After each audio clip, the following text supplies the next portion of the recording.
Hey guys, अस्सलाम वालेकुम, सत श्री अकाल। आई होप आप सभी बहुत अच्छे होंगे। हम भी बहुत अच्छे हैं। मैं हूँ रानिया, मैं हूँ रोहन और आप देख रहे हैं हिंदुस्तानी कपल रिएक्शन। तो हम आ गए आपके लिए एक न्यू वीडियो लेकर, और इस वीडियो में एक हिंदू महिला है जिन्होंने अनिरुद्ध आचार्य जी के सामने हिंदू धर्म को एक्सपोज कर दिया है। तो ये वीडियो देखना, और फिर उसके बाद लास्ट में डॉक्टर जाकिर नाइक का रिप्लाई भी है। तो देखेंगे ये वीडियो कैसी होने वाली है। तो आप लोग भी इस वीडियो को लास्ट तक जरूर देखना। देखते हैं ये लेडी से क्या बोला है हिंदू धर्म के बारे में, कैसे एक्सपोज किया है। पूरे लास्ट तक के वीडियो को देखना, बहुत अच्छे तरीके से आपको समझ में आएगा। उसके बाद डॉक्टर जाकिर नाइक सर का भी जो जवाब रहेगा वो हम सुनेंगे, बहुत अमेजिंग रहता है। तो स्टार्ट करते हैं बिना किसी टाइम वेस्ट के। आप लोग भी लास्ट तक के देखो। के पति का अगर देहांत हो जाता है तो बड़ी ही दर्दनाक स्थिति होती है। उनको जो रीति रिवाजों से गुजरना पड़ता है, उनका चूड़ी तोड़ना, माथा पोंछना, इस तरीके का करते हैं। उनके कपड़ों तो को छुआ भी नहीं जाता। ये अनुभव है गुरुजी, तो वो बहुत ही खराब लगता है। तो मैं ये जानना चाहती हूँ, कौन से शास्त्र में यह लिखित है कि स्त्री को ही इन नियमों से गुजरना पड़ेगा? क्या पुरुषों के लिए ऐसा कोई नियम शास्त्रों में वर्णित नहीं है? देखो, भगवान राम ने माता सीता के सम्मान के लिए ही रावण को मारा कि आपने एक नारी का अपमान किया, उसके घर से उसको उठा करके ले गए, इसके लिए आपको दंड मिलेगा। राम जी ने रावण को मारा। सेतु का निर्माण सीता माता के लिए हुआ। जी गुरुजी। राम जी माता सबरी को गले लगाते हैं, सबरी का अंतिम संस्कार। नारी कौशल्या माता भी नारी हैं। जब दशरथ जी की मृत्यु हुई तो कौशल्या माता सती नहीं हुई, और ना ही उनके साथ समाज ने कोई भेदभाव किया। समाज में आज भी नारियों से कोई किसी प्रकार का शास्त्रों के अनुसार भेदभाव नहीं है। अब जो लोग भेद करते हैं वो अपनी गंदी सोच, अपनी बुद्धि, अपने विवेक और अपने संस्कारों के आधार पर वह निर्णय लेते हैं। भाई, किसी का पति चला गया तो ये रिवाज है कि चूड़ी उस समय फोड़ी जाती हैं। उस समय अब पति नहीं है तो मांग किसकी भरेगी, है ना? पति नहीं है तो श्रृंगार किसका करेगी? तो वो तो स्वाभाविक है कि वो श्रृंगार और तो नहीं होता, परंतु समाज ये कहे कि अब हम तुम्हें देखेंगे नहीं, हम तुमसे बात नहीं करेंगे, तो ऐसा नहीं है, ऐसा कहीं लिखा नहीं है। माता कौशल्या तो राम जी की माता थी, और वो भी विधवा थी, पर उनके साथ समाज ने कोई भेद नहीं किया।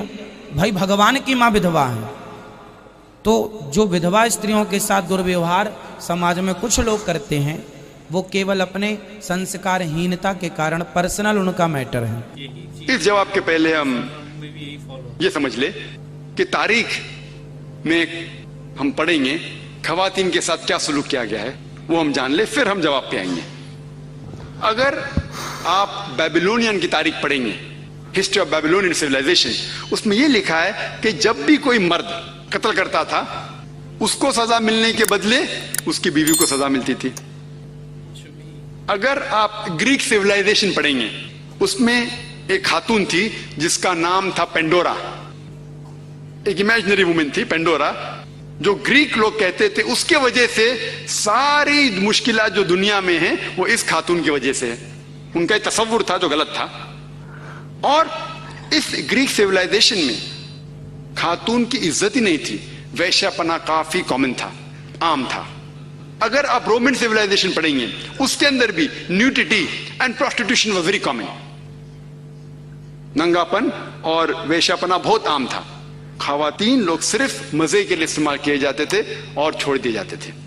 अगर आप इजिप्शियन सिविलाइजेशन पढ़ेंगे, उसमें खवातीन को यह कहा जाता था कि वो शैतान की एक निशानी है। अगर आप अरब सिविलाइजेशन पढ़ेंगे, कुरान नाज़िल होने के पहले अरबिस्तान में यह हाल था कि अक्सर जब कोई लड़की पैदा होती थी उसे जिंदा गाड़ दिया जाता। अल्हम्दुलिल्लाह सुम्मा अल्हम्दुलिल्लाह, कुरान नाज़िल होने के बाद ये जो गलत काम बंद हो गया। अफसोस की बात है कि अपने हिंदुस्तान में अब तक है। इस्लाम एक वो मजहब है, और मोहम्मद सल्लल्लाहु अलैहि वसल्लम वो शख्स है जिनने खवातीन का औहदा ऊंचा किया। अल्हम्दुलिल्लाह, उन्हें हुकूक दिए, उन्हें राइट्स दिए, लेकिन उसके साथ ये भी दिखाया किस तरीके से हुकूक को कायम रखे, किस तरीके से उस ओहदे को कायम रखे। एक होता है कि कहना क्या करना, और किस तरीके से उसको कायम रखना वो भी बहुत जरूरी है। तो इस्लाम ने यह बताया कि जब अल्हम्दुलिल्लाह खवातीन को उठाया गया है, और कुल्ली तौर पे आम तौर पे मर्द और औरत इस्लाम में बराबर हैं, कुछ चीज में मर्द का दर्जा ऊंचा है, कुछ चीज में औरत का दर्जा ऊंचा है, लेकिन कुल्ली तौर पे दोनों बराबर हैं। तो जब इस्लाम ने, कुरान ने औरत का दर्जा उठाया, उन्हें यह भी चीज दिखाई किस तरीके से उस स्टेटस को बरकरार रखे, उस ओहदे को बरकरार रखे। और अक्सर लोग बात करते खवातीन के हिजाब के बारे में। अल्लाह सुब्हानहू व तआला कुरान मजीद में पहले मर्द के हिजाब के बारे में जिक्र करते, फिर औरत के। अल्लाह ताला फरमाते सूरह नूर में, सूरह नंबर 24 आयत नंबर 30 में कि ए मोमिन मर्द, ए मोमिन, जब भी आप किसी खवातीन को देखेंगे तो नजर नीचे करो। उसका मतलब जब भी कोई मर्द खातून को देखता है और कुछ भी गलत ख्यालात उसके दिल में आते हैं, इमीडिएटली कुरान का हुक्म है कि नजर नीचे करो। एक वक्त एक मुसलमान एक लड़की को घूर के देख रहा था, तो मैंने उससे कहा, भाई साहब आप क्या कह रहे हैं, ये हराम है। तो उसने कहा कि हमारे मोहम्मद सल्लल्लाहु अलैहि वसल्लम ने कहा कि पहली नजर माफ है, दूसरी हराम है। मैंने अब तक आधी नजर भी पूरी नहीं किया। तो मोहम्मद सल्लल्लाहु अलैहि वसल्लम हदीस में फरमाते हैं कि पहली नजर माफ है, दूसरी हराम है। उसके मतलब ये नहीं कि अब 10 मिनट तक के लड़की को घूरते रहो बिना पल के झपकाए और कहेंगे कि नजर पूरी नहीं है।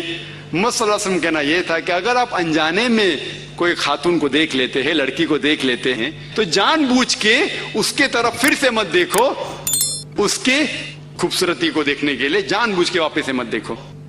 दूसरी आयत कुरान मजीद के अल्लाह ताला फरमाते सूरह नूर में, सूरह नंबर 24 आयत नंबर 31 में कि ए मोमिन औरतें, ए मोमिना, आप जब भी कोई मर्द को देखे तो अपने नजर नीचे करो और अपने सिर के ऊपर जो कपड़ा है या दुपट्टा है उसे अपनी छाती के ऊपर ढाक लो, और अपनी जीनत किसी को भी मत दिखाओ, सिर्फ अपने शौहर, अपने बेटे, अपने वालिद, और एक बड़ी फरिश्त है जो महरम जिससे शादी नहीं कर सकते हो दिया गया है। आम तौर पे हिजाब के लिए 6 फराइद है, 6 नुक्ते हैं, 6 पॉइंट्स है। नंबर 1, एक्सटेंट औरा, जो मर्द के लिए है कम से कम नास से लेके घुटने तक, और खवातीन के लिए पूरा जिस्म ढका रहना चाहिए। सिर्फ जो दिख सकता है वो चेहरा और हाथ। कुछ उलमा कहते हैं ये भी ढका होना चाहिए। बाकी 5 बातें खवातीन और मर्द के लिए यकसा है। दूसरा पॉइंट, जो कपड़े वो पहन रहे हैं वो इतने पतले नहीं होना चाहिए ताकि कोई उसके आर पार दिख सके। तीसरा पॉइंट, ऐसे कपड़े, चुस्त कपड़े नहीं होना चाहिए जिससे जिस्म का ढांचा दिख सके। चौथा पॉइंट, कपड़े इतने भड़कीले नहीं होना चाहिए कि दूसरे जिन्स को मुतासिर करे। 5वां पॉइंट, कपड़े गैर जिन्स के, औरत मर्द के कपड़े ना पहने और मर्द औरत के कपड़े ना पहने। और छठा, कि कोई गैर मुस्लिम के कपड़े ना पहने जो उसकी निशानी है। ये 6 पॉइंट है हिजाब के, 6 नुक्ते हैं, 6 फराइज है हिजाब के। और अल्लाह सुब्हानहू व तआला फरमाते सूरह अहज़ाब में, सूरह नंबर 33 आयत नंबर 59 में, या नबी कह दो अपने बेटियों से, अपने बीवियों से और मोमिना से, मोमिन खवातीन से, कि जब भी वो बाहर जाए तो जिलबाब पहने, अपने आप पे ओढ़ ले जिलबाब, ताकि लोग उन्हें पहचान सके और उन्हें परेशान न करे। People will not molest them, क्या लोग उन्हें पहचाने और उनकी इज्जत से न खेले। मिसाल के तौर पे अगर दिल्ली के सड़क पे मिसाल के तौर पे 2 जुड़वा बहन जो बहुत खूबसूरत है, हूबहू खूबसूरत है, बहुत खूबसूरत है, 2 जुड़वा बहन चल रहे हैं दिल्ली के सड़क पे। एक जुड़वा बहन पहनी हुए इस्लामिक लिबास, पूरा जिस्म ढका हुआ, सिर्फ चेहरा और हाथ दिख रहा है, और दूसरी बहन पहनी हुई मगरबी लिबास, मिनी स्कर्ट्स या शॉर्ट, मगरिबी लिबास तो मिनी स्कर्ट्स या शॉर्ट्स, जो तन को कम ढक रहा है और दिखा रहा है ज्यादा। और दोनों जुड़वा बहन अगर दिल्ली के सड़क कनॉट प्लेस अगर वहां चल रहे हैं और सड़क के कोने पे किनारे पे एक लफंगा ठहरा हुआ है लड़की को छेड़ने के लिए, मेरा यह सवाल है कि वो लफंगा किसको छेड़ेगा?